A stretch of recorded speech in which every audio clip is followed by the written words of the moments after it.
نستغفره ونعوذ بالله من شرور أنفسنا ومن سيئات أعمالنا من يهده الله فلا مضل له ومن يضلل فلا هادي له أشهد أن لا إله إلا الله وحده لا شريك له وأشهد أن محمدا عبده ورسوله سبحانك لا علم لنا إلا ما علمتنا إنك أنت العليم الحكيم لا حول ولا قوة إلا بالله العلي العظيم رب اشرح لي صدري ويسر لي أمري واحلل عقدة من لساني يفقهوا قولي اللهم صل على محمد وعلى آل محمد كما صليت على إبراهيم وعلى آل إبراهيم إنك حميد مجيد اللهم بارك على محمد وعلى آل محمد كما باركت على إبراهيم وعلى آل إبراهيم إنك حميد مجيد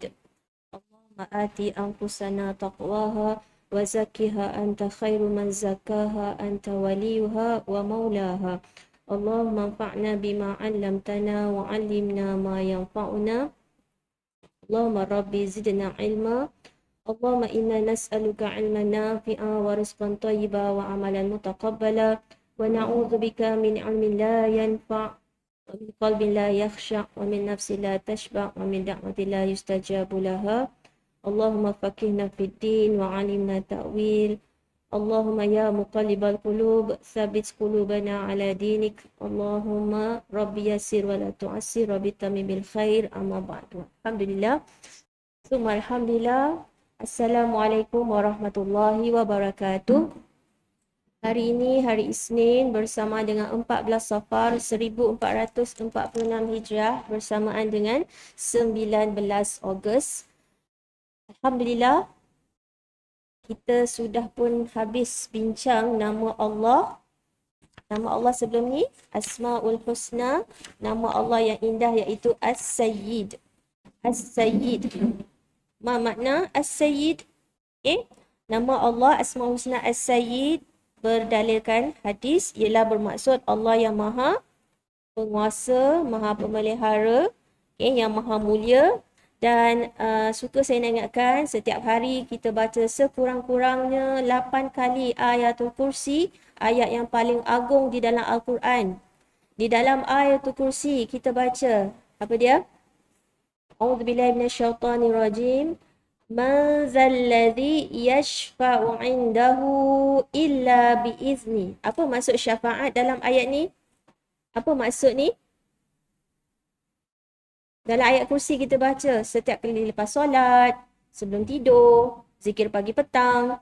Okay? Man zalladzi, siapakah lagi yang boleh beri syafaat dari sisinya? Nya ni dhamir untuk siapa? Untuk Allah. Illa, kecuali biizni. So, kaitkan dengan kita dah belajar nama Allah As-Sayyid. Okay? Ramai masih juga salah faham. Okay, bahawa syafaat hanyalah dari sisi Allah. Nabi Muhammad SAW akan beri syafaat, okay, akan beri syafaat setelah ditentukan oleh Allah siapakah yang layak dapat syafaat. Okay, bukan sebab tu kita tidak suruh memuja, memuji, mengagungkan Nabi Muhammad SAW. Nabi juga seorang manusia, seorang makhluk. Tak kira lah wali Allah ke, tok guru ke, malaikat ke, jin ke dan sebagainya, tangkal ke dan sebagainya. Semua tu adalah makhluk. Dan siapa yang dapat syafaat? Apa syaratnya? Ialah mentauhidkan Allah. Tidak melakukan sebarang bentuk kesyirikan. Sebab tu kita belajar nama Allah As-Sayyid. Apakah kekhawatiran Nabi Muhammad SAW bila seseorang itu terlalu memuja seseorang, walaupun hakikatnya semua yang kita puji itu memang layak untuk Nabi Muhammad SAW. Okay? So bagaimana hebat pun, boleh tak kita berdoa kepada Rasulullah? Boleh tak? Boleh tak? Tak boleh. Berdoa tetap kepada Allah. Minta tolong tetap kepada Allah. Minta manfaat tetap kepada Allah. Minta perlindungan tetap kepada Allah. Bukan makhluk. Ingat, kita nak mati dalam keadaan mentauhidkan Allah. Jangan sekali-kali kita menyekutukan Allah dengan sesuatu apa pun. Dengan sesuatu apa pun. Lepas tu kita belajar nama Allah Sayyid. InsyaAllah mudah-mudahan. Okay. Sekali lagi. Syafaat dari sisi Allah. Atas izin Allah. Dan hanya akan diberikan kepada mereka yang mengamalkan tauhid. Mengesakan Allah semata-mata dan tidak melakukan sebarang bentuk kesyirikan. Subhanallah. Kita tahu sekarang kesesatan sangat berleluasa. Okay. Lagi hebat social media. Lagi hebat juga dakwah sesat. Ajaran sesat. So pantau anak-anak kita, okay, pasangan kita, ahli keluarga kita, okay, Allahu Akbar, Allahu Akbar. Subhanallah, kita diajar untuk meminta syafaat direct kepada Allah melalui ayatul kursi. Rasulullah ingatkan kita untuk baca ayatul kursi setiap kali lepas solat. Subhanallah, Allahu Akbar. Okay, satu lagi doa yang diajar oleh Rasulullah SAW. Antara supaya kita mati husnul khatimah, mati dalam keadaan tauhid ialah Allahumma ya muqallibal qulub sabbit qalbi ala dinik. Allahu Akbar. Antara doa yang paling banyak baginda Rasulullah minta pada Allah ialah doa tadi tu. Okay. Hadis Tirmizi 2066. Okay. Maksud hadis, berdoa Rasulullah sallallahu alaihi wasallam, ya muqallibal qulub sabbit qalbi ala dinik. Wahai zat yang membolak-balikkan hati, teguhkanlah hatiku berada di atas agamamu, terutamanya di saat kita sakarat. Sakaratul maut itu ujian yang paling hebat. Sebab pengakhiran hayat kita. Balasan syurga atau neraka ditentukan oleh penutup hayat kita. Semua kita minta husnul khatimah. Kita nak mati dengan kalimah tauhid la ilaha illallah. So kita paling nak minta diteguhkan hati kita, iman kita, terutamanya bila sakaratul maut. Ujian paling besar, syaitan boleh berupa mak ayah kita. Allahu Akbar. So kalau tak tetap iman, okay, sangat menakutkan. Bayangkan dalam hadis ni, wahai Rasulullah, kami beriman kepadamu dan kepada apa yang engkau bawa. Lalu apakah dirimu masih khawatir kepada kami? Baginda Rasulullah menjawab, ya.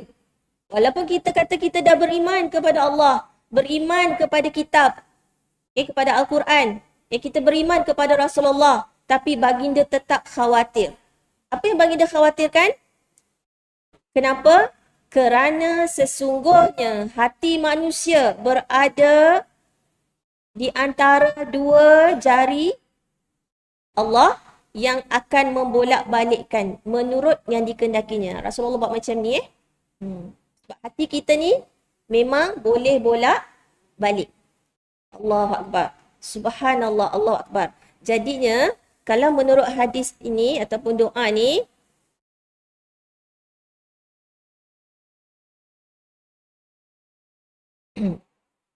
doa dia start daripada sini dalam hadis ni.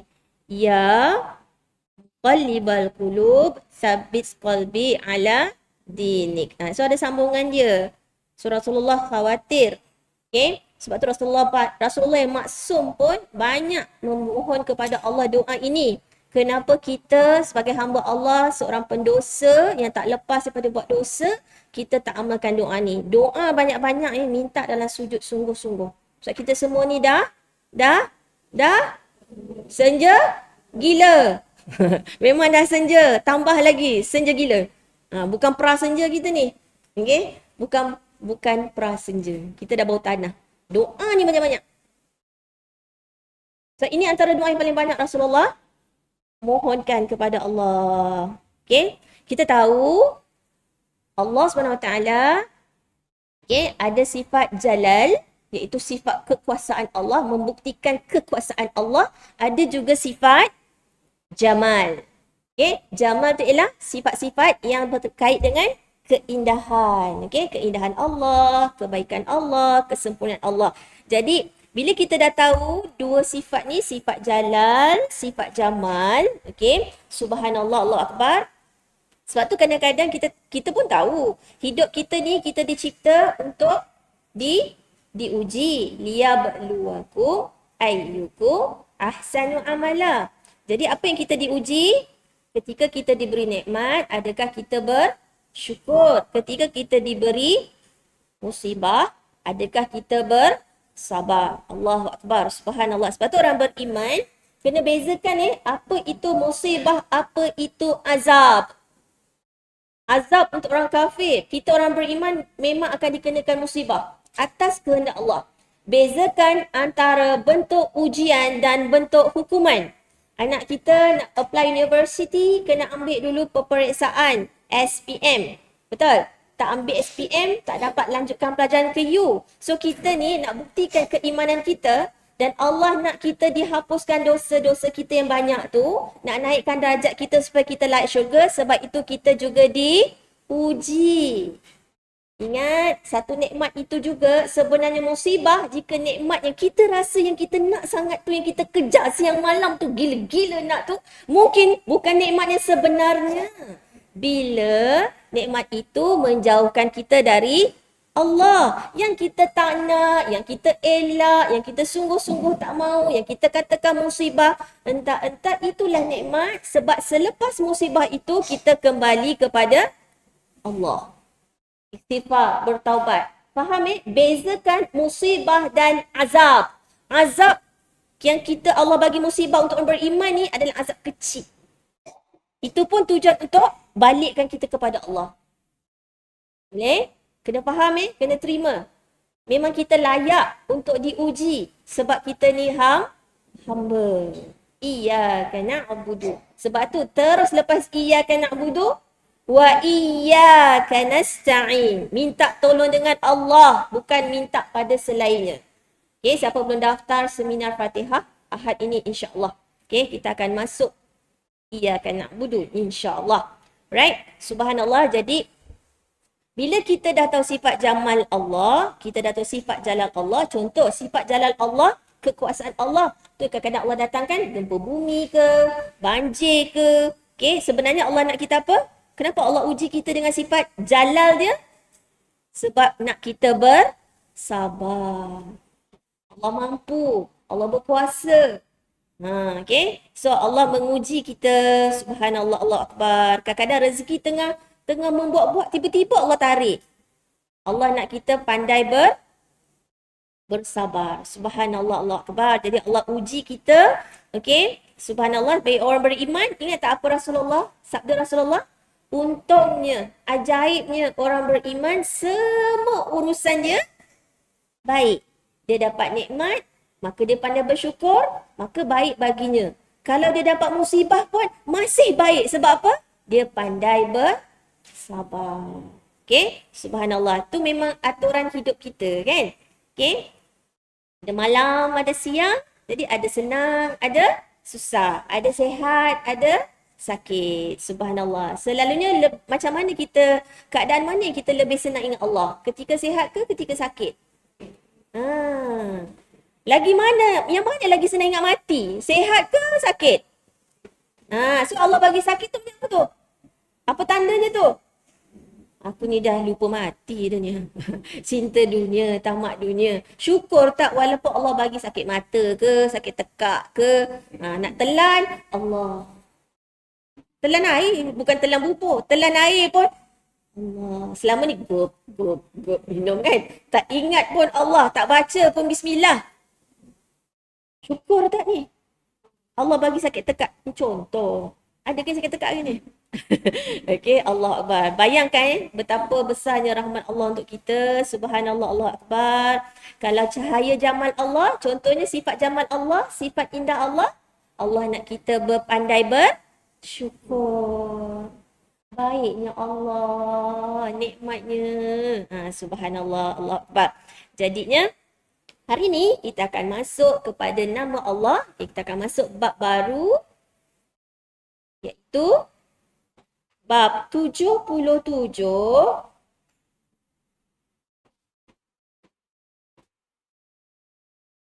Nama Allah. Asma'ul Husna. Nama Allah yang indah. Ar-Rafiq. Ar-Rafiq. Bentuk sirah mubalaghah. Dia adalah bentuk infinity. Maksudnya yang bersangatan.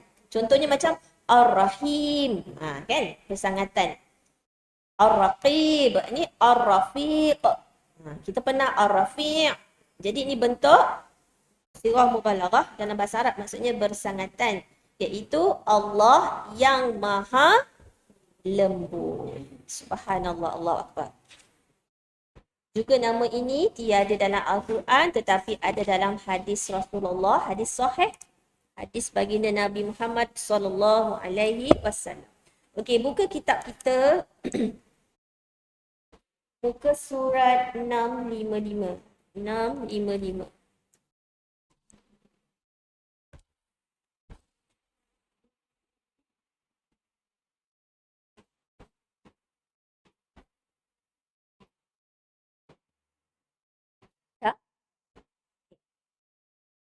Ar-Rafiq merupakan salah satu Asma'ul Husna yang ditetapkan di dalam As-Sunnah An-Nabawiyah. Al-Bukhari meriwayatkan di dalam sahihnya, kitab Sahih Bukhari, dari Urwah, dari Aisyah radhiyallahu anha. Hadis dia.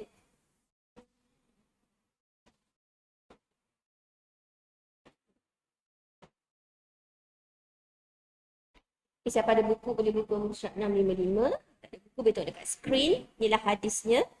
Okay. Dari Urwah. Ni Urwah. An Aisyah radhiyallahu anha. Qalat. Dari Aisyah radhiyallahu anha, dia berkata,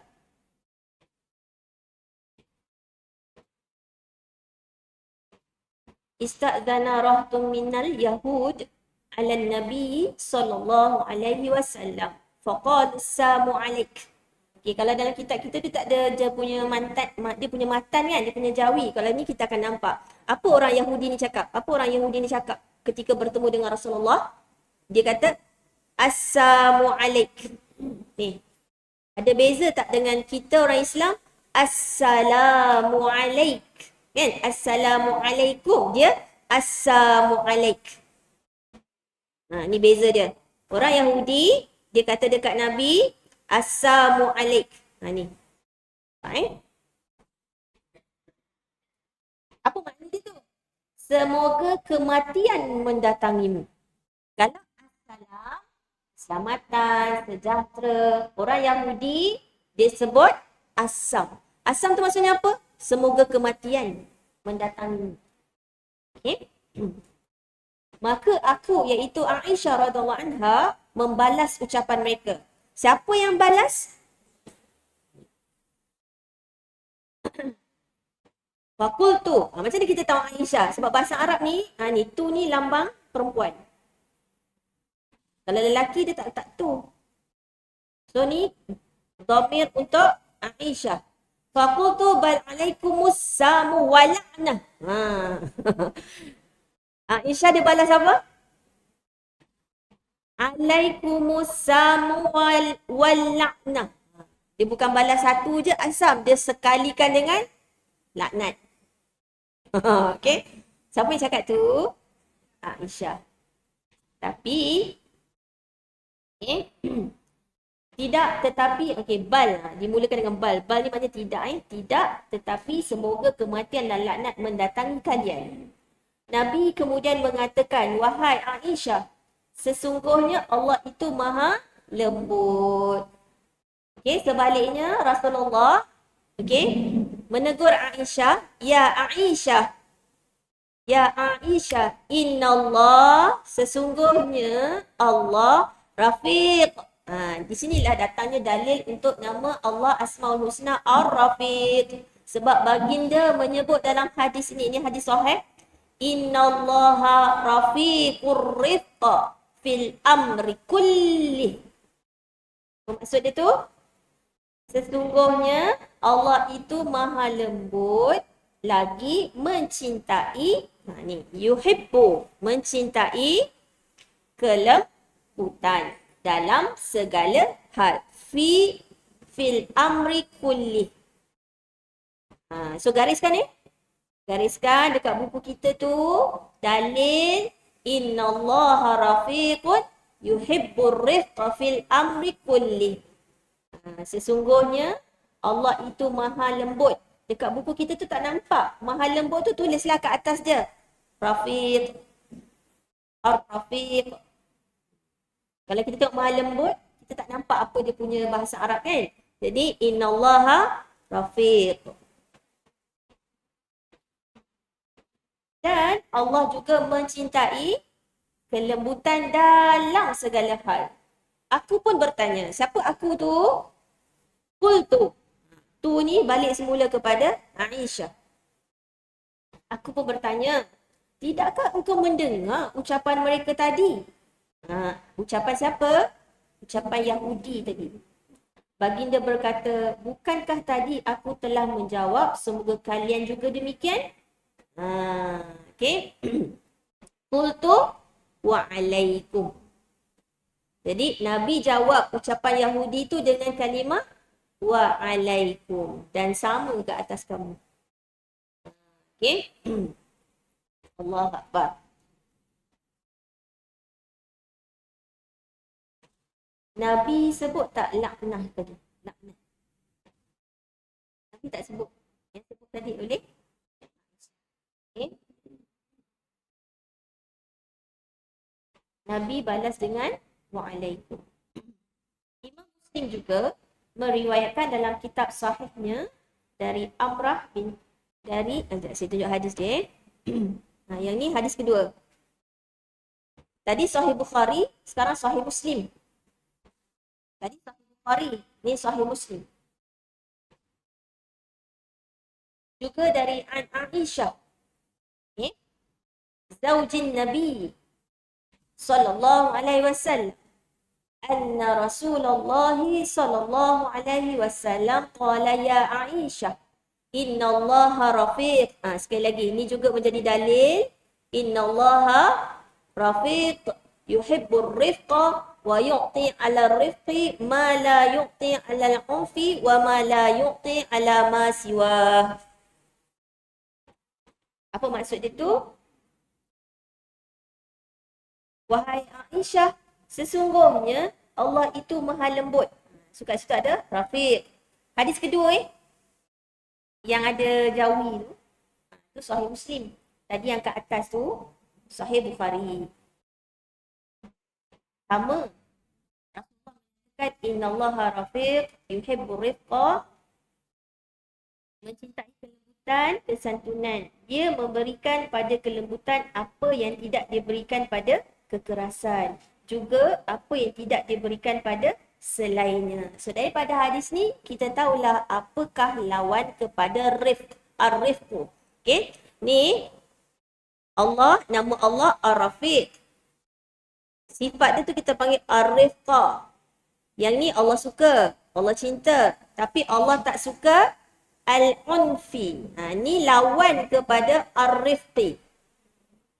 Dalam hadis yang sama, terus Rasulullah tunjukkan lawan kepada Ar-Rifqi, iaitu ni Al-Unfi. Maknanya keras, kasar. Okay, so dekat hadis tu boleh bulatkan. Boleh bulatkan yang ni. Satu ni Ar-Rifqa. Lawan dia Al-Unfi. Okay.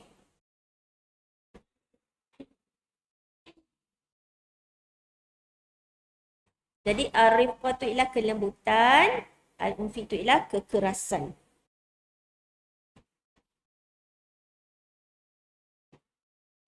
Okay, dari segi bahasa, Ar-Rifqu tu ialah kelembutan. Selain itu juga, sama makna Al-Latif, yang maha lembut juga kan? Okay. Allahu Akbar. Al-Lutfu atau Al-Latif, iaitu kelembutan. Kalau dari segi bahasa, juga bermaksud lutf ataupun kelembutan. Jadi makna arifku ataupun rifqi sesiapa yang melakukan suatu perbuatan dengan lemah lembut. Nama Allah Ar-Rafiq juga membawa makna Al-Latif, Maha Lembut. Satu lagi ialah juga membawa nama Allah Al-Halim, yang Maha Penyantun. Itu semua terkait. Okey? Semuanya terkait. Macam kita belajar As-Sayyid kan? Termasuk Rabb, termasuk Al-Malik. Okey? Subhanallah, Allah Akbar. Itu dari segi bahasa. So, dari segi syarak, dari segi agama, di sisi agama, makna Allah Ar-Rafiq ataupun makna Ar-Rafiq ialah kelembutan Allah yang sangat banyak. Ingat, Ar-Rafiq tu bentuk sirah mubalaghah yang sangat. Maksudnya, dari segi syarak, Ar-Rafiq ialah kelembutan Allah yang sangat banyak terhadap hamba-hambanya. Dia memberi hambanya yang berlemah lembut yang dia tidak berikan kepada hambanya yang kasar dan bengis. Okey. So kalau ikut hadis Muslim, kita akan nampak kat situlah. Wahai Aisyah, sesungguhnya Allah itu maha lembut, lagi mencintai kelembutan ataupun kesantunan. Kesantunan, nama Allah Al-Halim. Dia memberikan pada kelembutan apa yang tidak dia berikan pada kekerasan. Juga apa yang tidak dia berikan pada selainnya. Okay. Hadis di atas menjelaskan ihwal adanya asma Allah Ar-Rafiq. Hadis yang mana tadi? Hadis Sahih Bukhari dan hadis Sahih Muslim. Kedua-dua hadis ini menjelaskan nama Allah Ar-Rafiq. Okay, ini adalah hadis sahih, memang baginda sebut. Dan sifat lembutnya. Kalau kita baca tajwid, ada mad lin. Betul? Jadi al-lin juga bermaksud lembut. Selain menjelaskan bahawa sifat lembutnya adalah yang paling tinggi. Sirah mubalaghah, bersangatan. Yang paling tinggi, yang paling sempurna, serta amat layak dengan keagungan dan kesempurnaannya tabaraka wa ta'ala. Okey. Kata arif, artinya, okey, nombor satu, kalau ikut Syekh Abdul Razak, Profesor Dr. Abdul Razak, penulis kitab kita ni, dia beri makna arif ataupun ar-rafiq. Maksudnya apa? Yang pertama, nombor satu, lembut. Makna kedua, mudah. Maknanya Allah Ar-Rafiq ni tak menyusahkan hamba-hambanya. Allah Ar-Rafiq sentiasa nak mempermudahkan hamba-hambanya. Allah tak nak sulitkan kita pun. Okay? Allah Ar-Rafiq, makna Allah Ar-Rafiq juga yang ketiga ialah hati-hati dan tidak tergesa-gesa dalam setiap urusan. So, tiga makna. Pertama apa? Lembut. Yang kedua, memudahkan, tak mempersulitkan. Dan yang ketiga ialah hati-hati dan tidak tergesa-gesa dalam setiap urusan. Okey? Maknanya pelan-pelan, tak gelabah. Jadi bila sifat jamal Allah, kita dikendaki meniru. So Ar-Rafiq ni sifat jalal ke sifat jamal? Sifat jamal. Jadi kita nak tiru.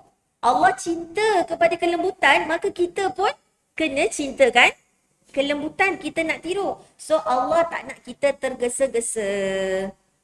Okey. Apa beza tergesa-gesa dengan bersegera?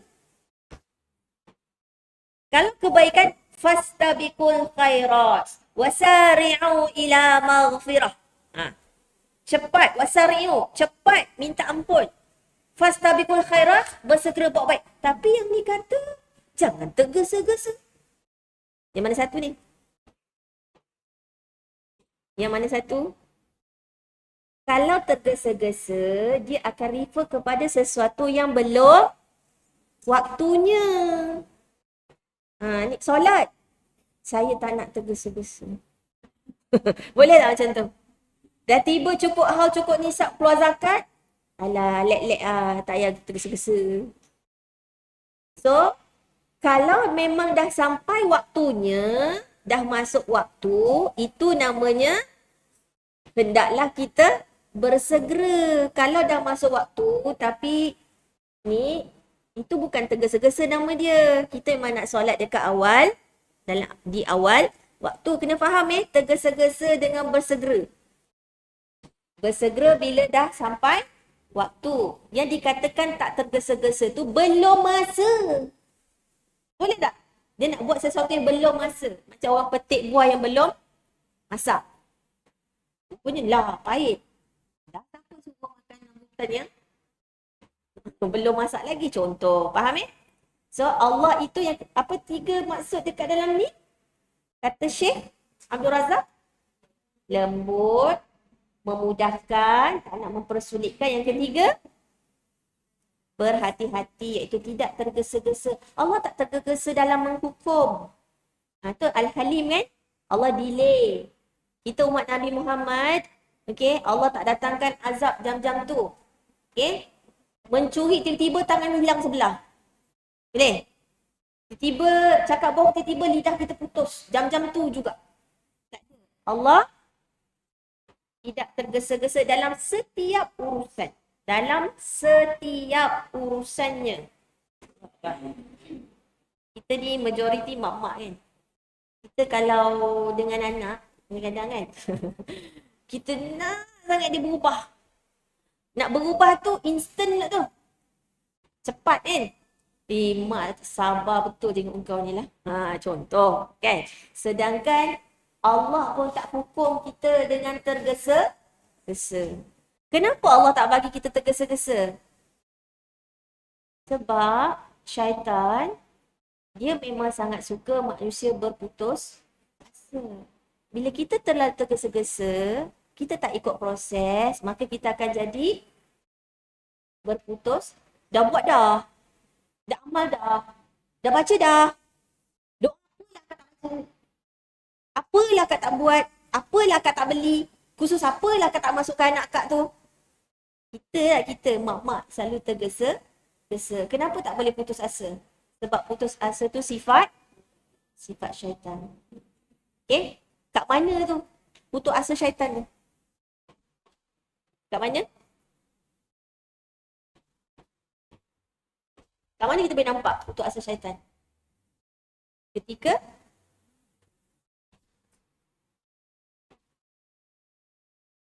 dia dihalau kan? Dari syurga. Apa dia kata?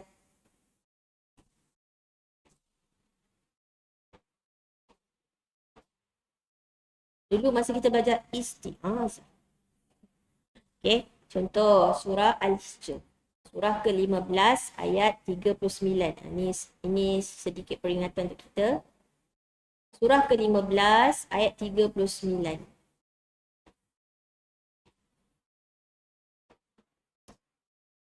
Dia minta dekat Allah supaya dia tak dimatikan. Betul? Dia minta panjang umur kan? Tengok ayat 39. Qala rabbi bima aghwaytani la uzayyinanna lahum fil ardi wa la uwiyannahum ajma'in. Bila dia kata, wahai Tuhanku, kerana engkau telah jadikan aku sesat. Tu dah putus asa. Sedangkan ayat Al-Quran, semua yang kita baca, Allah kata apa? Jangan putus asa dari rahmatku. Jangan putus asa dari rahmatku. So, bila dia dah putus asa, dia kata, sebab kau yang kata aku sesat, nampak tak? Kesalahan pertama, nyalahkan orang lain. So, syaitan, dia salahkan Allah. Dia kata Allah yang telah jadikan dia sesat. Lepas tu, seterusnya apa strategi dia? Demi sesungguhnya, aku akan elokkan. Aku akan indahkan. Aku akan indahkan apa? Maksiat. Tak apa. Nanti tua taubat. Kau bukan tak pakai tudung. Cuma nampak jambul je. Kau bukan tak tutup aurat. Cuma ikut shape je. Cuma transparent je, jarang. Bukan kau tak tutup aurat, labuh dah. Itu bukan tutup aurat, itu balut aurat. Bezakan tutup dengan balut. Macam orang kata apa, sausage tu kan, vacuum. Kalau kat dalam freezer tu kan, masa baru beli. Okay, Allahu Akbar. Maka aku akan elokkan segala jenis maksiat kepada Adam dan zuriatnya di dunia ini dan aku akan menyesatkan mereka semua. Itulah dia kenapa tak boleh putus asa. Sebab bila putus asa, dia akan salahkan orang lain. Lepas tu dia lagi nak balas dendam. Betul? Padahal Allah dia minta panjang umur, Allah bagi tak? Allah bagi. Tapi rupanya dia nak guna untuk apa? Dia nak gunakan panjang umur dia tu untuk apa? Nak indahkan maksiat dan menyesatkan mereka. Tapi Allah kata apa? Okay, kau boleh sesatkan dia orang tu. Illa, syukur. Kita kalau baca Al-Quran, ada illa, ada pengecualian. Patutnya rasa apa? Ya Allah, syukur ada pengecualian macam ni. Bila Allah kata azab pun pedih untuk ni. Illa. Macam kita baca surah Al-Qas kan? Semua manusia itu dalam kerugian. Ada pula lepas tu, illa. Ya Allah, syukur ada pengecualian. Menyebabkan kita terus nak pergi yang Allah kecualikan tu. Siapa yang takkan kena godaan syaitan ni? Illa ibadaka minhumul mukhlasin. Orang yang dibersihkan dari sebarang syirik.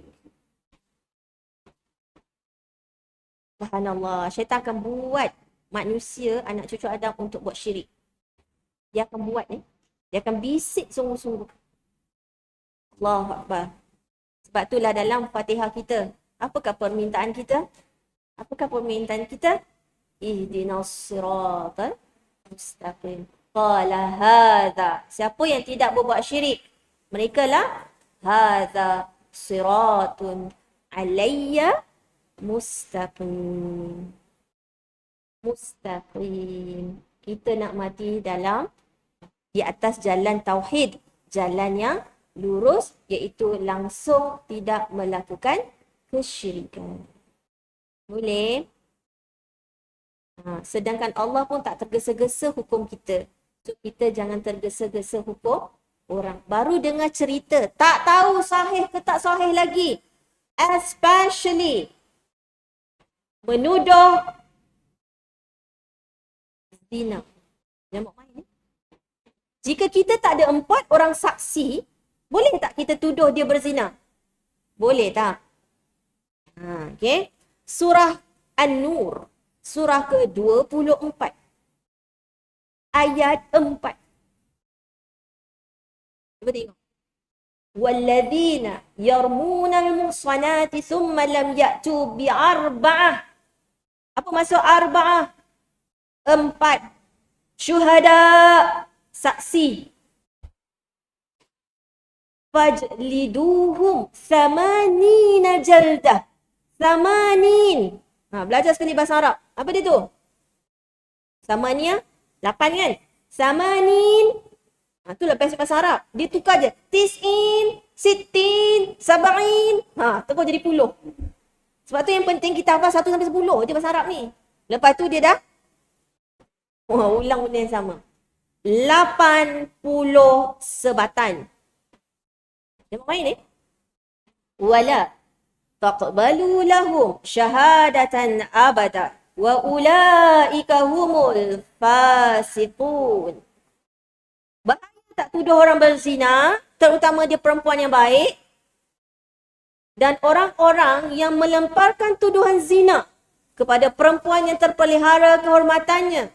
Kemudian mereka tak membawa 4 orang saksi, maka sebatlah mereka dengan 80 kali sebat. Ni yang berzina ke yang tuduh orang zina ni? Jangan buat main ni. Jangan buat main bab tuduh orang berzina. Ni Allah berfirman dalam Al-Quran.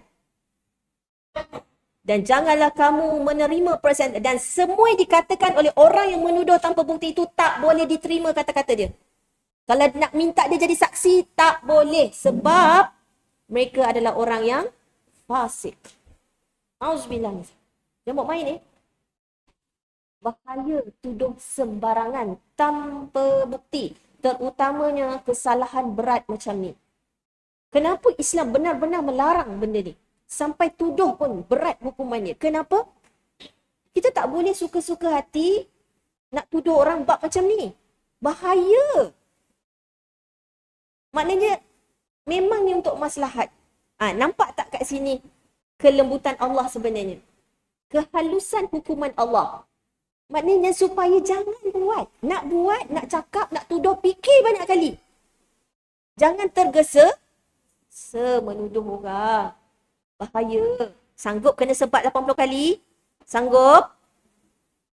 Dan 4 saksi bukan 1, bukan 2. Dan penyaksian dia kalau kita belajar pun memang betul saksi nampak dengan mata, nampak zakat tu masuk. Itu baru betul. Itu baru betul. Ingat senang ke? Jangan senang-senang tuduh Jangan senang-senang tuduh. Jangan mudah percaya. Jangan tergesa-gesa. Allahu Akbar. Sebab tu penting tak Al-Quran? Al-Quran ialah kalamullah. Al-Quran ialah kata-kata Allah. Kenapa Al-Quran mesti didengari? Al-Quran mesti kita banyak baca. Sebab bila kita banyak baca Al-Quran, telinga kita dengar. Kita suka nak dengar kata ke? Kita suka anak yang tak dengar kata? Kita suka yang mana? Yang dengar kata kan? Sebab tu hari ni bila kita banyak baca Al-Quran, bila kita dengar baca Al-Quran, kita dengar. Sebab itulah sami'na wa ata'na. Kami dengar dan kami taat. Tapi kalau dengar tapi tak faham, datang tak wa ata'na. Itu penting baca tafsir, tadabbur Al-Quran, renung, hayati, gunakan semua lapisan hati kita. Allah Akbar. Subhanallah. Allah Akbar. Jangan tergesa-gesa sebab tergesa-gesa boleh membawa kepada maksud saya kenapa seorang tu tergesa-gesa? Sebab dia putus asa kadang-kadang. Bila dia putus asa, dia tak sedar telah mengambil tindakan yang tak masuk akal. Okey? Allah Akbar. Nampak kat buku kita tu? Lawannya ialah ikut dekat hadis Sahih Muslim tu, lawan ar-rifq ialah al-uruf. Nampak tak dalam hadis yang sama tadi tu? Ataupun al-unfu. Yang artinya al-unfu. Al-uruf pula. Al-unfu. Bulatkan dalam hadis kita, muka surat 655 tu, bulatkan ar-rifqi, lawan dia ialah al-unfi. Itu lawan dia. Dalam buku kita pun dah tulis yang artinya keras dan kasar. Kata ar-rifq ini berasal dari kata rafaqa yang artinya tidaklah terburu-buru dalam setiap urusan dan menyelesaikannya secara bertahap. Jadi semua ada proses, betul tak? Contohlah, sekarang kita bab 77 kan? Berapa tahun kita belajar kelas ni? Kalaulah kita tergesa-gesa, patutnya dah lama dah habis kan? Betul tak? Darul Zahra start kelas Fiqhul Asmaul Husna gunakan kitab yang sama bermula tahun 2020. Hari ni 2024. Sebab memang itulah fitrahnya, sunnatullahnya. Jangan tergesa, terutamanya bab kalau kita suruh anak kita hafal Al-Quran 30 juzuk 30 hari. Apa jadi? Ya, insya-Allah boleh dengan izin Allah, tapi cepat lupa. Sebab itulah belajar ni adalah satu proses, ulang. Betul? Allah tunjukkan kita malam, siang, ulang. Pun sambung. Pun tak boleh ingat Allah. Setiap kali malam, siang pun tak ingat Allah. Sampai Allah ingatkan kita. Sebab tidur tu mati kecil. Mungkin besok tak bangun. Sebab itulah nak tidur, doa tidur apa? Apa doa tidur? Doa tidur yang daripada tadika tu. Bismillah. Allah kata apa? Nak tidur ingat dengan nama Allah. Aku mati dan aku hidup. Punya Allah sayang kat kita. Hafallah doa tu sebelum tidur supaya at least kalau besok aku tak bangun, aku tutup hari aku ni dengan namamu ya Allah. Lepas tu Rasulullah pun ajar kita bangun je tidur. Alhamdulillah. Ingat Allah, nak tutup mata ingat Allah, celik mata ingat Allah. Subhanallah, cantiknya aturan Allah untuk kita, betul? Bismikallah, dengan nama Allah. Ada orang dia telan, pil tidur pun tak tidur. Tidur, ada tak? So, yang tidurkan kita tu bantal yang empuk.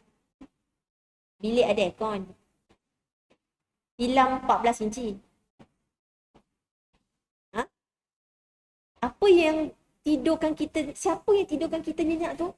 Allah. Sebab tu dengan nama Allah aku mati dan aku hidup. Bukan pil tidur, bukan bantal, bukan aircon. Kau dah penat, pada lantai dia boleh tidur, betul tak? Dan siapa yang hidupkan kita besok? Allah. Puji dia. Puji. Alhamdulillah, itu ialah segala puji. Allah Akbar, nikmatnya tidur. Segala puji baru hilang dah letih. Yang hilangkan letih tu bukan tidur tu. Siapa? Allah. Kalau kita berniaga, ya orang datang beli kedai kita tu, beli barang kita tu, adakah marketing kita? Adakah iklan kita? Yang gerakkan hati orang untuk beli barangan kita tu ialah Allah. So, Bismillah adalah untuk menunjukkan bahawa semua dalam dunia ini terjadi atas kehendak Allah. Sebab tu nak buat apa-apa, mula dengan Ya Allah. Kalau kita tadabbur Fatihah, kita akan nampak proses hidup kita. Allahu Akbar. Jumpa Ahad nanti insya-Allah. Okey. Bismillah Fatihah. Right. Dah nampak Apa makna arif? Lembut, memudahkan dan tidak tergesa-gesa dalam segala hal, segala urusan. So supaya kita kalau nak meniru maknanya jangan gelabah. Okey? Jangan kelang kabut. Subhanallah. Bezakan tergesa-gesa dengan bersegera tu ada beza. Okey. Buka surat sebelah.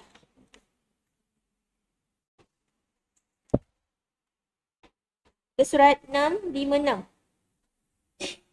Allah Maha Lembut ataupun Allah Ar-Rafiq dalam takdir. Okey. Tadi 3 makna. Yang makna yang pertama ialah lembut. Lembut dalam hal apa? So Syekh mengatakan Allah Maha Lembut dalam gariskan takdir. Allah Maha Lembut dalam takdir dan ketetapannya. Juga dalam perbuatannya. Okey. Subhanallah. Kelas hari Isnin ni kelas sebenarnya kelas akidah, kelas tauhid sebenarnya. Sebab kita mengkaji Allah, nama dan sifat-sifatnya. Dia Maha Lembut. Okey, Allah Ar-Rafiq maksudnya lembut. Allah Maha Lembut. Lembut dalam apa? Okey, yang pertama takdir. Takdir tu ketetapan lah kan. Lagi lembut dalam perbuatannya. Lagi lembut dalam perintahnya, hukumnya, agamanya dan syariatnya. Okey, kita kupas satu-satu Takdir ketetapannya, perbuatannya, perintahnya, hukumnya. So maknanya takdir Allah ni ketetapan Allah, pengaturan Allah, perbuatan Allah ini kita boleh nampak dalam perintah-perintah Allah. Kat mana kita nak nampak pengaturan kelembutan Allah dalam perintah Allah? Contoh, Allah perintahkan kita wajib solat, betul?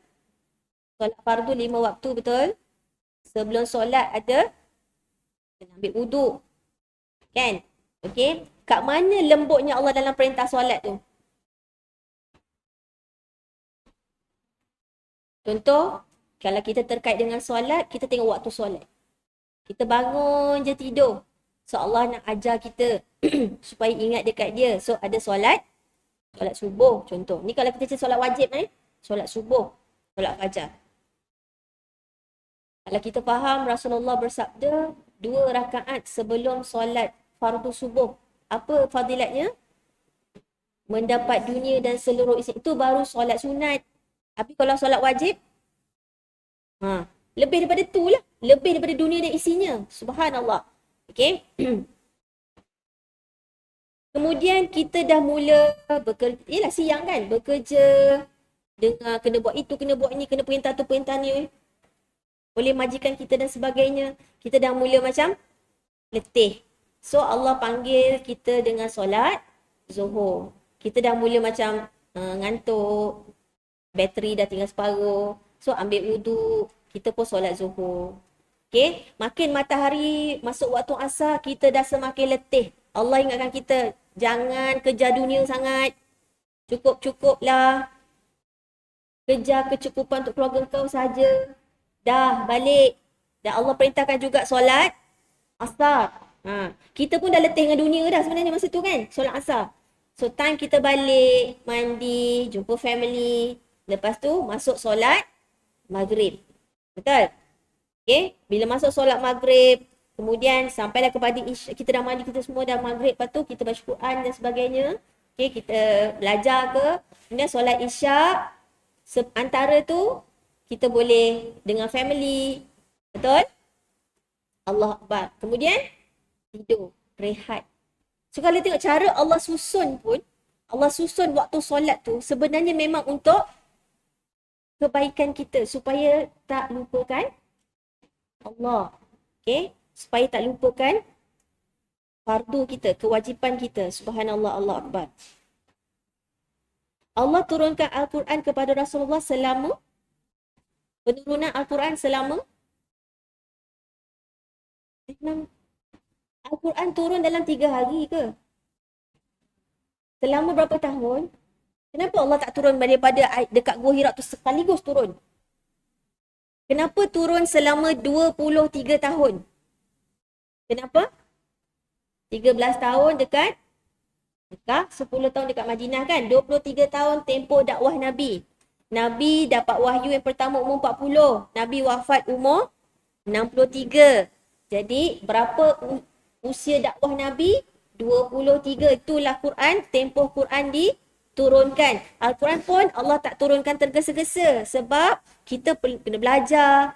Contoh ayat haramkan arak. Adakah terus turun wahyu pertama terus haram arak? Tak. Sebab kita memerlukan masa untuk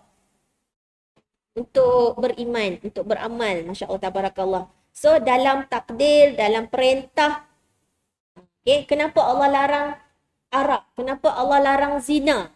Ada tak sebab-sebabnya? Kalau kita tak tengok dari segi poin agama lah contoh kan. Siapa suka zina? Apa kesan dia? Terlalu banyak. Kan? Kadang-kadang zina pun bermula daripada arak sendiri. Betul? Bila tak sedar kan? Allahu Akbar. Lagi, kalau tak ada air, boleh tayamum. Tak boleh solat berdiri, boleh solat duduk. Banyak tak lembutnya Allah dalam perintah-perintah dia? Banyak tak? Banyak. Allahu Akbar. So dalam, Allah lembut dalam apa? Dalam takdir dan ketetapannya dan perbuatannya, dan kita boleh nampak dalam perintah-perintahnya. Tak kira lah dalam bentuk suruhan atau larangan. Okay, suruhan atau larangan. Hukum hakam, agama dan syariatnya. Subhanallah. Gerakan solat tu. Kita sujud, kepala cecah ke tanah juga kan? Yoga, dia suruh kepala ke bawah juga, kaki ke atas. Mana senang? Tahu tak yoga punya yang, apa tu? Kepala ke bawah, kaki ke atas tu. Dia kata tu untuk tenang. Boleh terbalik, kita patah tengkuk kan. Tapi nak sujud, indah tak? Adakah daripada diri tu sujud? Lembutnya Allah atur kita kan? Rukuk dulu, bangun dulu, iktidal kan? Baru turun sujud. Ya Allah, kalau kita perhatikan, semuanya Allah ajar. Dan kita kalau gerakan solat mesti ada tomak. Mina. Nak tenang, lembut, jangan tergesa. Ya Allah. Puasa setiap bulan. Yang wajib lah, yang wajib. Dalam setahun, sebulan je, itu pun puasa 24 jam ke? Siang je. Malam boleh macam biasa. Sahur dulu, baru puasa. Ya Allah, lagi nak tengok apa lagi? Hukum apa lagi? Hukum apa lagi? So, kalau kita nak urai satu-satu sebenarnya, begitu lembutnya Allah. Tapi kalau orang dia tak belajar ataupun dia tak buka hati dia, kan? Dia tak nak mendalami Al-Quran. Dia nampak apa? Alah, kena tutup aurat lagi. Tu je. Ulang-ulang pesan tu je. Asal nampak muka kau suruh aku tutup aurat. Asal nampak muka kau, aku suruh tutup aurat. Panas tu tak panas. Contoh. Okay? Macam mana pun mati tetap kena kapan. Betul tak? Dia tak nak tutup kat dunia, mati tetap kena ditutupkan. Sunat yang mana? Tutup sendiri ke ditutupkan? Okey, macam mana pun Allah tak nak solat ke nak tunggu disolatkan. Masa tu boleh solat tak? Macam nampak tak betapa wajibnya solat sampai dah mati pun disolatkan. Allahu Akbar. Okey. Peringkat kedua, termasuk kelembutan Allah. Tadi dalam takdir, dalam ketentuan, ketetapan, perbuatan. Iaitu kita tengok dalam hukum, perintah, agama, syariat. Sekarang kita tengok bab kedua pula. Lembut dalam apa lagi? So, Allah Ar-Rafiq, Allah yang maha lembut. Lembut dalam perbuatannya ialah bahawa sesungguhnya Allah SWT menciptakan. So, Allah dalam penciptaan dia pun Allah Ar-Rafiq. Allah maha lembut secara bertahap satu demi satu. Penciptaan tersebut dilakukan berdasarkan sebab Allah Al-Hakim, kebijaksanaan dan kelembutannya. Al-Latif, Al-Khabir. Okay? Al-Khabir ni ilmu Allah yang sangat, Allah Al-Alim dan pengetahuannya sangat mendalam. Padahal Allah boleh menciptakan mereka sekaligus dalam satu waktu. Inilah di antara bukti kesabaran Allah As-Sabur, kebijaksanaan Al-Hakim, ilmu Al-Alim dan kehalusan Allah Azza wa Jalla. Terdapat riwayat dari sahabat mengenai pujian mereka kepada Allah atas kelembutannya, atas makhluk dan pengaturannya.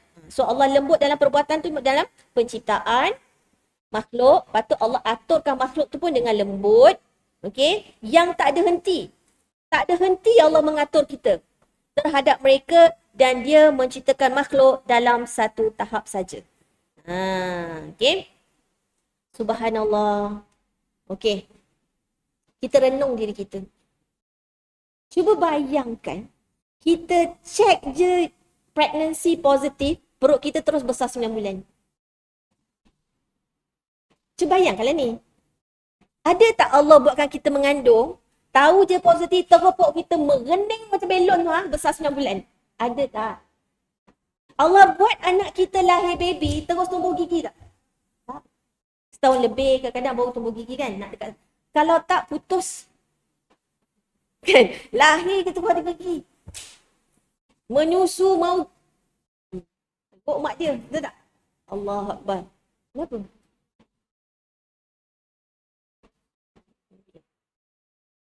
Kita ambil contoh dalam surah Al-Hajj.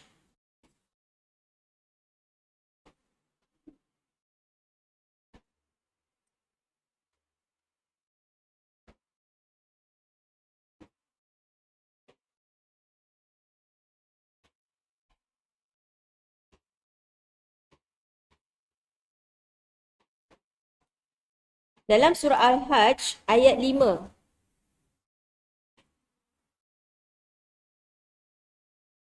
Dalam surah Al-Hajj ayat 5, Allah berfirman. Okay, boleh tengok gambar kat sebelah. Ya ayyuhan nas.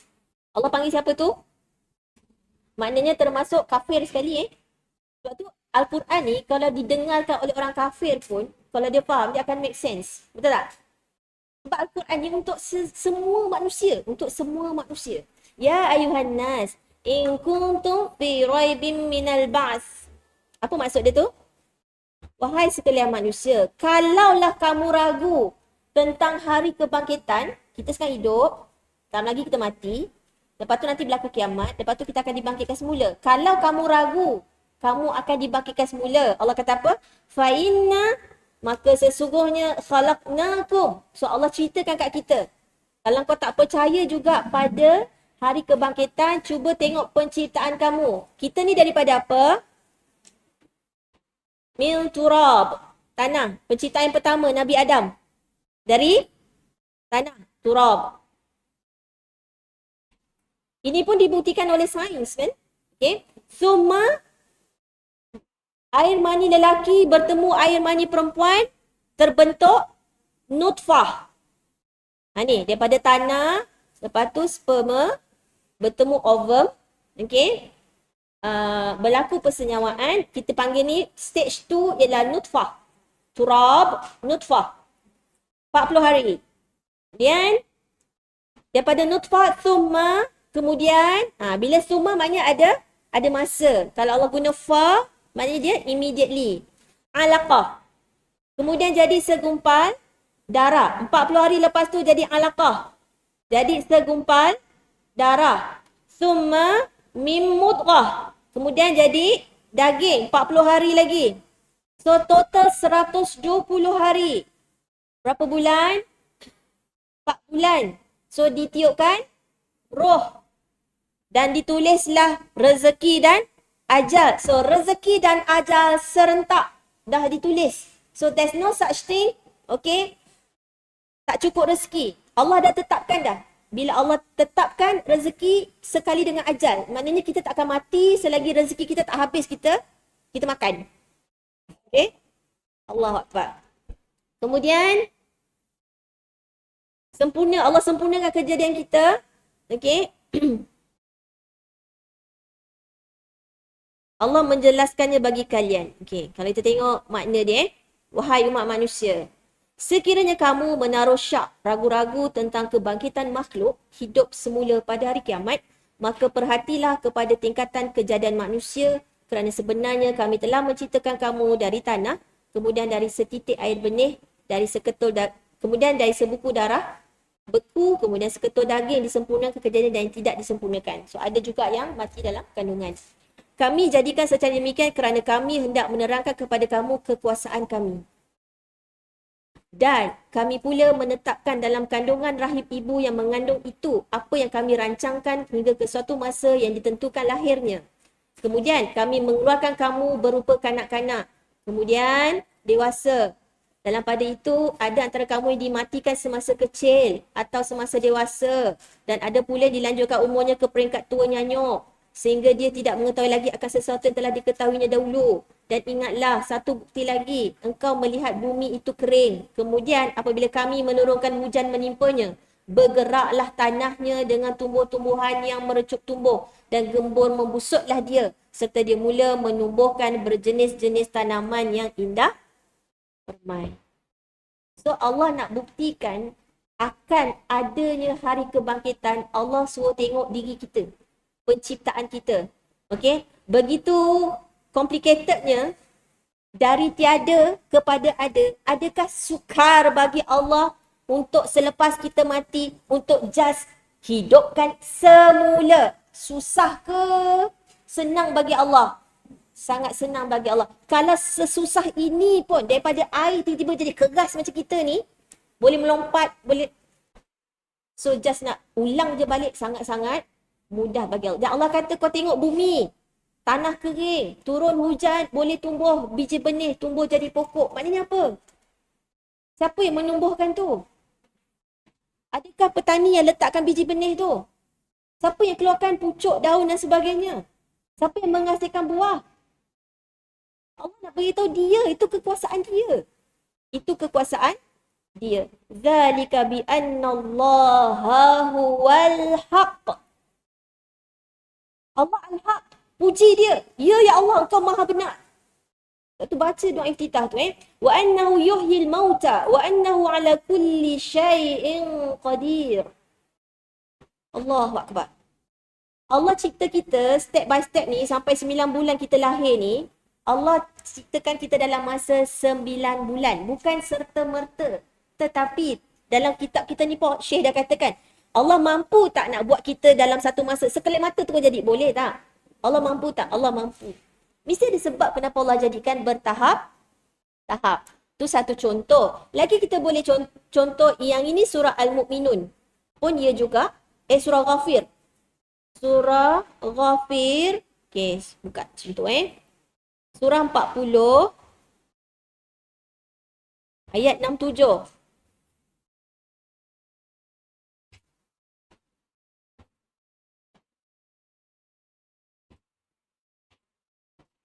Okay, muka surat 475 Al-Quran, kita boleh nampak huwa. Huwa dalam ayat ni adalah kata ganti nama untuk Allah. Dia. Huwa tu dia. Iaitu Allah. Allazi yang khalaqakum. Yang mencipta kalian. Min turab. Dari, ni turab, tanah. Fasa awal. Nabi Adam yang pertama dicipta daripada tanah. Summa min nutfah. Lepas tu alaqah. Lepas tu mudghah. Lepas tu kita jadi janin dan kita lahir. So turab ni fasa awal, kemudian fasa alam rahim, kemudian Allah terangkan dalam tifla, okay. Summa alaqah summa yukhrijukum. Kemudian Allah kata dia yang keluarkan kamu. Sebab tu kita ni bersalin, walaupun dah tahu due date lah apalah. Kalau belum, ya belum, betul tak? Sebab yang mengeluarkan baby tu ialah dia, iaitu Allah. Tifla, anak kecil. Lepas tu kemudian kita dewasa. Kemudian tua, syuyukha. Tua. Wa minkum man yutawaffa min qabl. Lepas tu wafatlah dah ada tua kan. Fasa kehidupan ni daripada bayi, kanak-kanak, remaja, dewasa, tua. Sampai situ je ke hidup kita? Okay? Supaya kamu sampai ajalam musamma, sampai masa yang telah ditetapkan. Wala'allaku ta'qilun, supaya kamu ni berfikir, merenung. Okay, gunakan akal tu, gunakan hati tu. Okay. Supaya kamu sampai ke masa itu untuk menerima balasan. Okay, kita akan mati, kemudian kita akan dibangkitkan semula untuk terima balasan. Sebab Allah tu adil. Allah cipta syurga dan kita masuk syurga atas rahmatnya. Allah juga cipta neraka sebab Allah nak buktikan betapa adilnya Allah. Sebab dekat dunia ada yang tak dapat cukup pengadilan, betul? So tunggu mahkamah akhirat. Serupa juga ayat 68, huwallazi yuhyi wa yumit. Siapa yang menghidupkan dan siapa yang mematikan? Allah. Fa idza qada amran fa innama yaqulu lahu kun fayakun. Dialah yang menghidupkan dan mematikan. Oleh itu, apabila dia menetapkan jadinya sesuatu perkara, maka dia hanya berfirman kepadanya, jadilah engkau, lalu menjadilah ia. Sebenarnya, apa-apa pun, kalau Allah nak, Allah boleh je kun, lepas tu benda tu terus jadi. Tapi untuk manusia, Allah nak tunjukkan, sesungguhnya, kita ni Allah cipta bertahap. Dunia ni pun, alam ni pun Allah cipta dalam 6. Kalau kita tengok surah apa tu? As-Sajdah. Surah ke-32. Okay, kalau kita tengok dekat ayat 4. Proses penciptaan manusia dengan proses alam ni, kita tengok Allahul ladzi khalaqas samawati wal ard wa ma bainahuma. So Allah beritahu dialah Allah yang menciptakan langit-langit dan bumi, 7 lapis langit, 7 lapis bumi, wa ma bainahuma, dan di antara langit dan bumi, fi sittati ayyam. Thumma istawa 'alal 'arsy. Ma lakum min dunihi min waliyyin wala syafi'. Afala tatadhakkarun. Okay. So Allah, Tuhan yang menciptakan langit dan bumi serta segala yang ada di antara kedua dalam 6 masa. Sebenarnya Allah boleh, kita baca Yasin kan? Innama aradu apa? Ayat 82 kan? Innama iza aradu syai'an kun fayakun tu kan? Amruhu iza aradu syai'an kun fayakun. Allah boleh je kun terus fayakun. Tapi dalam ayat surah As-Sajdah ni, Allah kata diciptakan langit 7 lapis dan bumi 7 lapis dan di antara keduanya semuanya tu dalam 6 masa. So Allah nak beritahu juga Allah boleh buat semua serta merta sekelip mata Tapi Allah beritahu juga untuk penciptaan langit dan bumi ini sebab Allah nak beritahu supaya kita jangan tergesa-gesa. Semuanya ada proses. So bagi siapa yang dah masuk kelas dah tak faham juga, dah masuk kelas itu, masuk kelas tak faham juga, sabar. Okay? So Allah nak beritahu kat kita supaya jangan tergesa-gesa. Kan tadi kan makna Al-Rafiq ialah Allah tak tergesa-gesa dalam semua hal. Okay, subhanallah. Sebenarnya ayat ni Allah nak beritahu apa sebenarnya? Allah menyindir. Bila dia kata dia yang cipta langit-langit dan bumi dan dia antara keduanya. Kalau kau tak nak sembah aku kata Allah, kau cubalah cari dunia lain. Kau cubalah cari alam lain. Kau nak hidup kat mana? Betul tak? Allah Akbar. Beraninya manusia ni tak nak menyembah Allah, tak nak taat pada perintah Allah. Sedangkan dialah pencipta. Bila dia mencipta, pastilah dia yang pemilik. Dan dia mengaturkan semua ni. Subhanallah, Allahu Akbar. Allahu Akbar. Dan Allah beritahu terus sekali tidak ada lakum bagi kalian min dunihi selain darinya min wali. So Allah kata kalau dia yang mencipta semua langit dan bumi ni, kenapa kau cari selain dia sebagai penolong? Minta kat pokok lah, kat matahari lah, sembah batu lah. Okay? Wala syafi'. Sebenarnya tak ada siapa boleh beri syafaat kecuali izin Allah. Afala tatadhakkarun. Kenapalah tak insaf juga. Okey, tak perhatikan dan tidak beringat. Allahu Akbar. Ni contoh manusia. Okey, katak. Contoh katak. Kita tahu dia ada kaki kan? Adakah anak katak berudu terus ada kaki? Okey, nyamuk. Dia lahir, terus ada sayap. Ada tak? Satu lagi, ni, rama-rama. Stage by step. Step by step. Adakah kita kalau tengok rama-rama maknanya dia jadi memang macam tu? Dia asal daripada telur. Betul tak? Kepompong dan sebagainya. Ada kisah kan budaknya kesian sangat tengok kepompong ni. Dia pun nak tolong rama-rama ni kononnya. Dia gunting. Kepompong tu apa jadi? Mati. Kenapa mati? Dia nak nolong. Susah nak keluarkan. Jadi dia kata dia guntingkan lah. Rupa-rupanya dia punya struggle untuk keluar daripada kepompong tu akan menjadikan sayapnya kuat dan cantik. So bila kita potong, hampir sebenarnya kita potong sekali sayap dia sebenarnya. Sayap dia jadi lemah. Subhanallah. Allah nak tunjuk kat kita. Allah mampu dengan kekuasaannya, dengan ilmunya, kebijaksanaannya. Allah mampu untuk kun fayakun, tapi ada certain perkara yang Allah bertahap-tahap nak beritahunya supaya kita tak tergesa-gesa. Boleh? Belajar daripada alam. Kita akan nampak. Pokok pun macam tu, pokok durian. Tak ada kita hari ni semai, besok dah keluar dah. Blackthorn. Lagi? Musang king ke kan?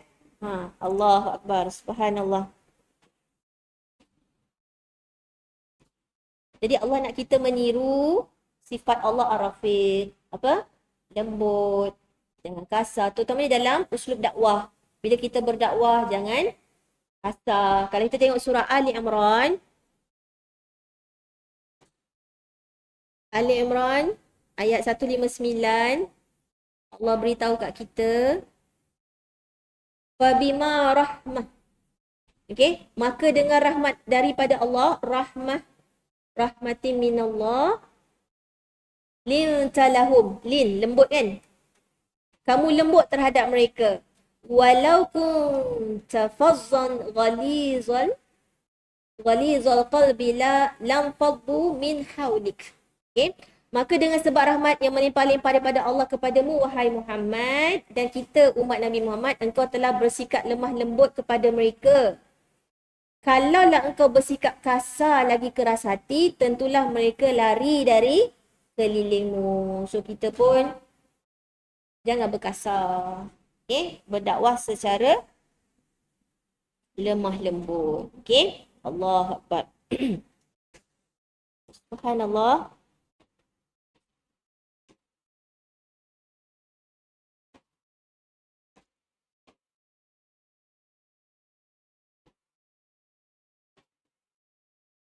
Okey. Subhanallah, Allah Akbar. Antara surah Tauhid ni, surah Tauhid dalam Al-Quran, kita tahu surah Al-Ikhlas yang paling pendek kan, ialah surah Al-An'am ni, surah yang ke-6. Kalau kita baca surah Al-An'am, dia memang surah memang memperkenalkan siapakah Allah. Dan surah ni adalah antara surah yang dimulakan dengan tahmid, alhamdulillah.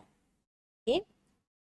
Saya nak bawa kita tengok, kalau kita nak tahu macam mana Nabi Ibrahim kan, mula tengok bintang, lepas tu tengok bulan, lepas tu tengok matahari kan.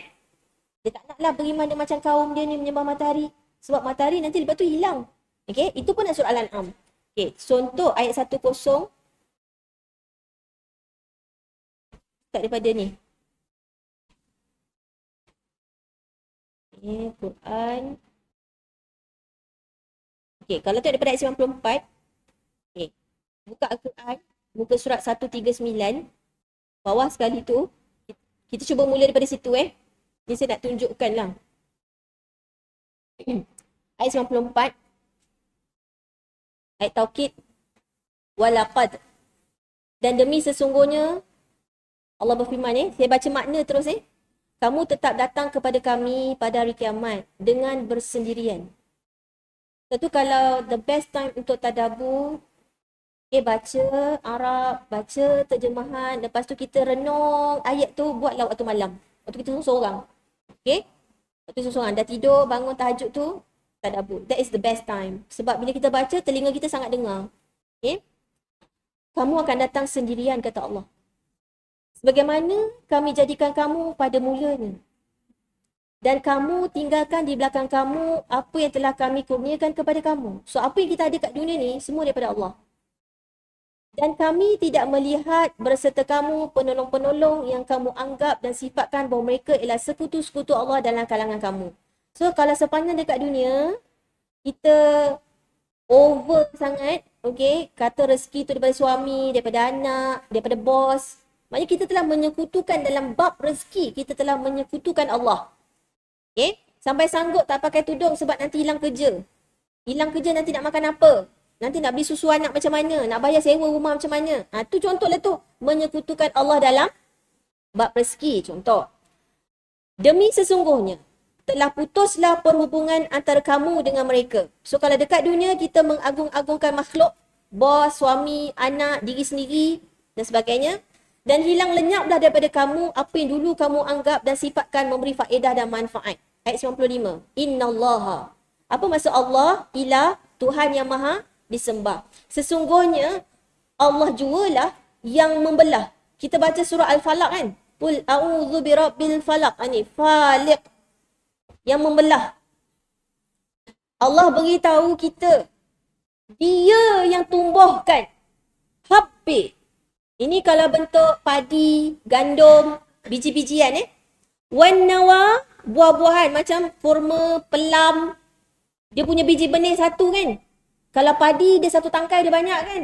Subhanallah. Allah beritahu Allah yang belahkan biji benih tumbuh-tumbuhan dan dia keluarkan yang hidup dari yang mati. Sebab biji benih asalnya mati, kering. Allah yang tumbuhkan. Dan dia keluarkan yang mati dan yang hidup. Yang demikian itu kekuasaannya ialah Allah.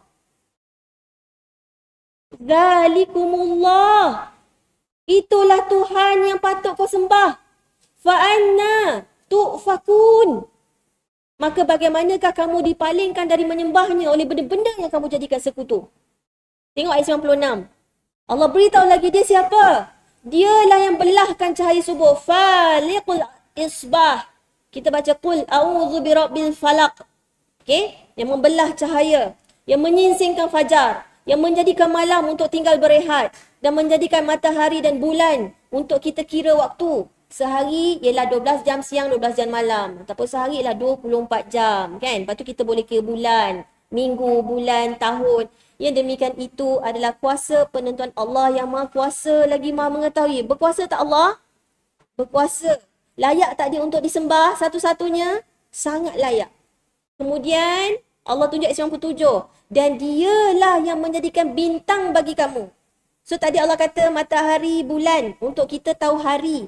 Contoh, ketika malam langit gelap, Allah jadikan bintang, ada bulan supaya kita jadi pedoman. Okey, tengok bintang. Kita tahu arah tuju dalam kegelapan malam di darat dan di laut. Kalau dekat laut lagi gelap, jadi mereka ikut bintang. Sesungguhnya kami telah jelaskan tanda-tanda kebesaran kami satu persatu. Subhanallah. Perhatikan Fassalna, kami jelaskan. Fassalna al-ayati liqaumi ya'lamun. Bagi orang yang mengetahui. Ayat 98. Tengok hujung ayat 98. Fassalna al-ayati liqaumi yafqahun. Bila kita berilmu, kita tak berhenti belajar, tak tergesa-gesa, sungguh-sungguh kita akan menuju kepada kefahaman. Yafqahun. Inilah alat untuk kau faham. Inilah ayat-ayatnya untuk kau faham. Sebab kita kena renung alam. Baca Quran, tadabbur ayat Allah, dengar, kemudian tadabbur, betul tengok alam, tafakur Dan dialah yang mencipta kamu dari diri yang satu, iaitu wahidah. Satu iaitu Nabi Adam. Maka bagi kamu disediakan tempat tetap dalam tulang sulbi bapa kamu atau di bumi dan tempat simpanan dalam rahim ibu atau dalam kubur. So, mustaqar, tempat tetap ni ulama kata ada dua maksud. Satu, tulang sulbi. Satu lagi, bumi. Tapi mustaqar, tempat tetap tu rahim ataupun nanti lepas mati kita duduk ditetapkan dalam kubur. Sesungguhnya kami telah jelaskan tanda-tanda kebesaran kami satu persatu bagi orang yang mengerti secara mendalam. Lepas tu Allah datangkan lagi 99. Allah kata apa? So, semuanya Allah nak kenalkan siapakah Tuhan kita. Dan dialah yang menurunkan hujan dari langit. Lalu kami tumbuhkan dengan air hujan itu segala jenis tumbuh-tumbuhan. Kemudian kami keluarkan daripadanya tanaman yang menghijau. Kami keluarkan pula dari tanaman itu butir-butir buah. Sekali lagi kita akan jumpa apa tadi? Habba. Okay? Butir-butir buah tu. Okay? Yang bergugus-gugus dan dari pohon-pohon tamar kurma, dari mayang-mayangnya kami keluarkan tanda-tanda buah yang mudah dicapai dan dipetik dan kami jadikan kebun-kebun dari anggur dan zaitun serta buah delima yang bersamaan bentuk, rupa dan rasanya dan yang tidak bersamaan. Perhatikanlah kamu kepada buahnya apabila dia berbuah dan ketika masaknya. Sesungguhnya demikian itu mengandungi tanda-tanda yang menunjukkan kekuasaan bagi orang yang beriman. Nampak? Dia punya stage. Ya'lamun. Yafqahun yu'minun. La ayatil liqaumi yu'minun. Sebab itulah mana datang iman? Ilmu. Kenapa doa yang pertama pagi-pagi Nabi ajar Allahumma inni as'aluka ilman nafi'an? Sebab daripada ilmu lah kita mengenal Allah. Bertambah iman. Ilmu mengenal Allah. Yang inilah ilmu Asma'ul Husna. Kita mengenal Allah. Maka kita dengan rela hati beriman dan nak menyembah Allah. Bila kita kenal sifat jamal, sifat Allah, kita sendiri nak beramal. Amal ni lah yang mendatangkan pahala yang akan menentukan berat timbangan kita. Subhanallah. Ayat 100. Dan mereka menjadikan jin sekutu bagi Allah. Setelah Allah terangkan semua-semua ni, dia yang turunkan hujan, dia yang tumbuhkan dan sebagainya, menjadikan malam dan siang dan sebagainya kan. Malam kita berehat, siang kita bekerja. Padahal Allah jualah yang mencipta jin tu. Dia pergi percaya cakap jin, cakap dukun lah. Okey? Padahal siapa yang cipta jin? Allah. Siapa yang cipta dukun tu? Kan Allah yang mencipta. Dan mereka berdusta terhadap Allah dengan mengada-ngadakan baginya anak-anak lelaki dan anak-anak perempuan dengan tidak berdasarkan sebarang pengetahuan. Maha suci Allah dari maha tinggi. Dan maha tinggilah dari apa yang mereka sebut. Dan orang dulu, okay, ada yang mengatakan, masuk sampai hari ini juga, yang mengatakan Allah ada anak. Tengok orang Nasrani kan. Ayat 101. Sebab tu amalkan dalam doa iftitah kita ada. Allahumma rabba Jibrail wa Mikail wa Israfil fatiras samawati wal ard badi'u. Kan ada? Kita zikir pagi petang pun ada kan? Badi'us samawati wal ard. Dialah yang menciptakan langit dan bumi. Bagaimana dia punya anak sedangkan dia tidak punya isteri? Sebab tu ni kita asal daripada Nabi Adam. Nabi Adam tak ada mak, tak ada ayah. Itulah ciptaan manusia yang pertama. Okay? Ia pula yang menciptakan tiap-tiap sesuatu dan dialah yang maha mengetahui akan segala-galanya. Okay? Wa khalaqa kulla syai'. Allah kata dia yang cipta segala-galanya. Dia. Iaitu Allah yang cipta. Wa huwa bikulli syai'in alim. Semua ni Allah cipta dalam pengetahuan Allah. Okay? Allah ada kehendak. Okay? Bila Allah ada kehendak, Allah berkuasa, Allah mencipta dan semua yang Allah cipta ni sebab Allah itu Al-Alim. Okay? Ayat 102. Perhatikan ayat 102. So, surah ni bagus untuk kita tajamkan tauhid kita, luruskan tauhid kita dan terutama untuk anak-anak. Okay? Dan mu'allaf ke, gunakanlah ayat-ayat ni untuk memperkenalkan Allah. Yang demikian sifat-sifatnya, tengok daripada ayat tadi lah. Menghidupkan, memecahkan biji benih semua tu kan. Yang bulan, matahari dan sebagainya. Semua ayat-ayat tadi tu, yang demikian sifat-sifatnya dan kekuasaannya dialah Dzalikumullahu Rabbukum. Dialah Allah yang kita sembah. Iaitu, siapakah Allah? Rabb. Yang mencipta, yang memiliki, yang mengatur semua ni. Buah masak ke, buah mentah ke, semua tu lah. Daun dia ke, batang dia ke, semua tu lah. La ilaha illa huwa khaliqu kulli syai'in.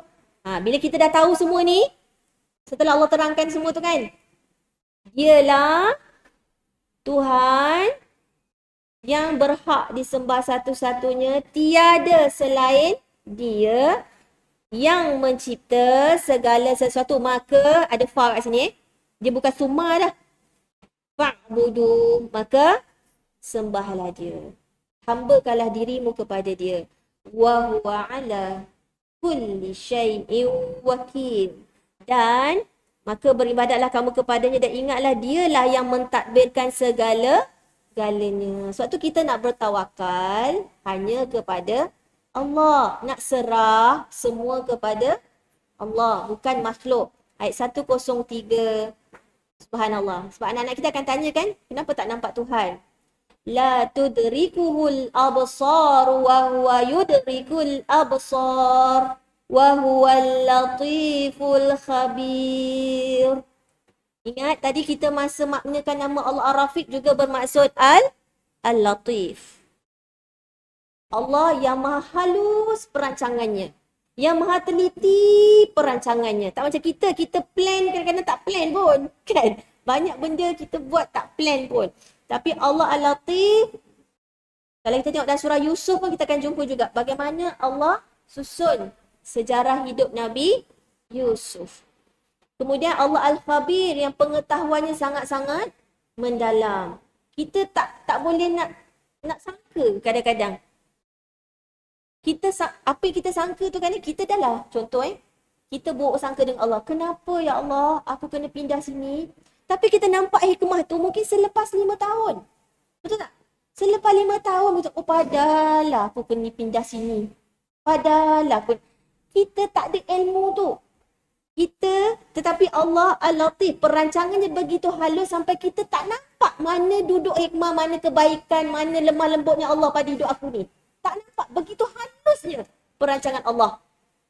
Tapi kita kena faham, dialah Allah Al-Latif dan Al-Khabir. Allah sangat tahu apa yang terbaik untuk kita. Sebab Allah tak pernah lepaskan kita. Lepas Allah cipta kita, Allah tak biarkan kita. Allah siapkan semua keperluan untuk kita hidup.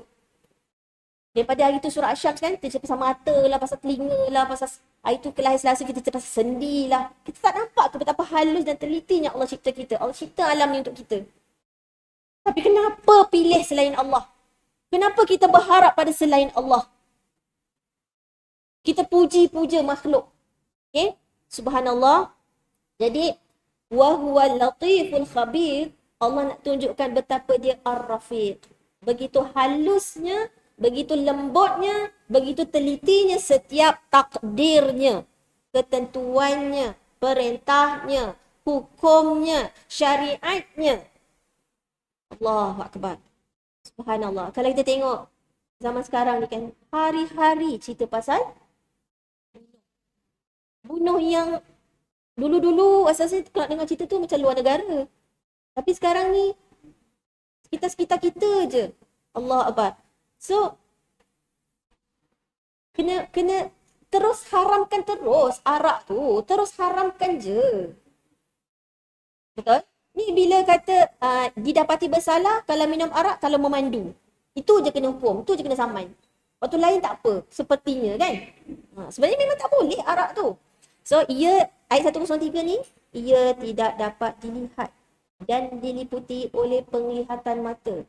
Sedang dia dapat melihat dan mengetahui hakikat segala penglihatan mata. Dan dialah yang maha halus melayan hamba-hambanya dengan belas kasihan lagi maha mendalam pengetahuannya. Allahu Akbar. Tidak ada satu muka surat pun dalam Al-Quran yang tidak akan menceritakan tentang siapakah Allah. Sebab tu kita kena banyak baca Al-Quran, baca terjemahan, baca tafsir, tadabbur, renung, hayati, fahami. Kita beramal, kemudian kita sampaikan. Subhanallah. Dialah Tuhan yang kita sangat rindu untuk bertemu dengannya. Allahu Akbar. Allahu Akbar. Kita akan bertemu dengan dia. Siapa yang mencintainya dan berharap untuk bertemu dengannya, itu Allah, maka Allah pun akan mencintai dia, orang itu, dan tak sabar nak bertemu dengan kita. Okay? Subhanallah. Itu hadis sekejap saya buka balik.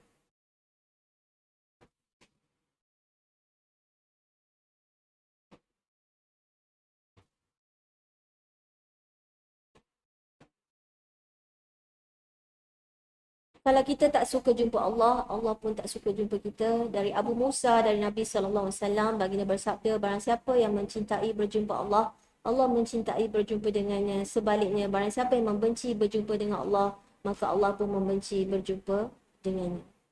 Baca doa kita tu. Allahumma lakal hamdu antal haq, wa wa'dukal haq, wa qawlukal haq, wa liqa'ukal haq. Sebelum beri salam, kita minta apa? Allahumma inni as'aluka lazatan nazari ila wajhik wa syauqi ila liqa'ik. Hisnu Muslim sebelum beri salam.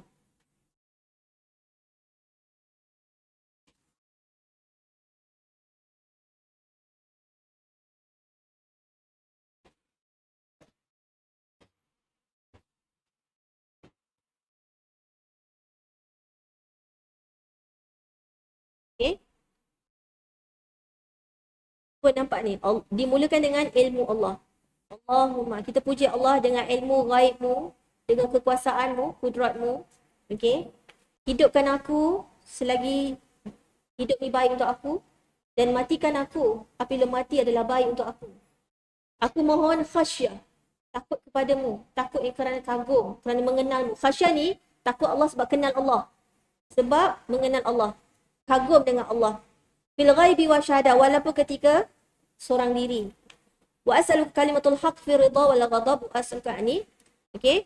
Ni semua best ni, ya Allah, makna dia. Ni.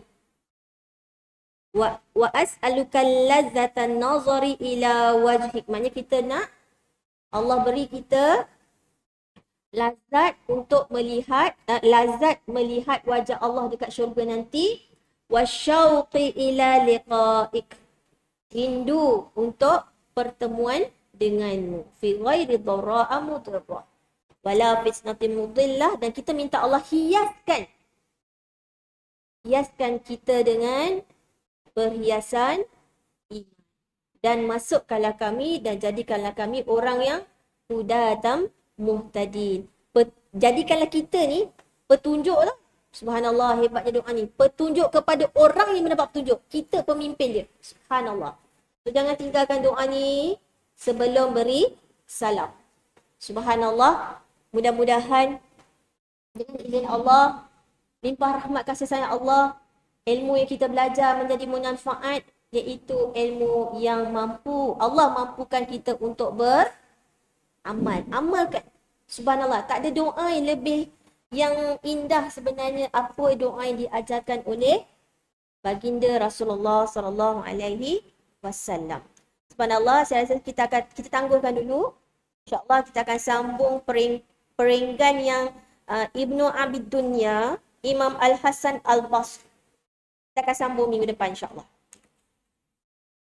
Untuk minta maaf, salah silap. InsyaAllah kita jumpa lagi minggu depan. Aku liqauli hadza wa subhanahu wa lakum.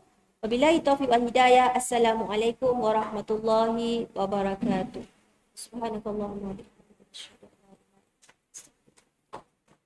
Sallallahu ala nabiyyina Muhammad sallallahu alaihi wasallam.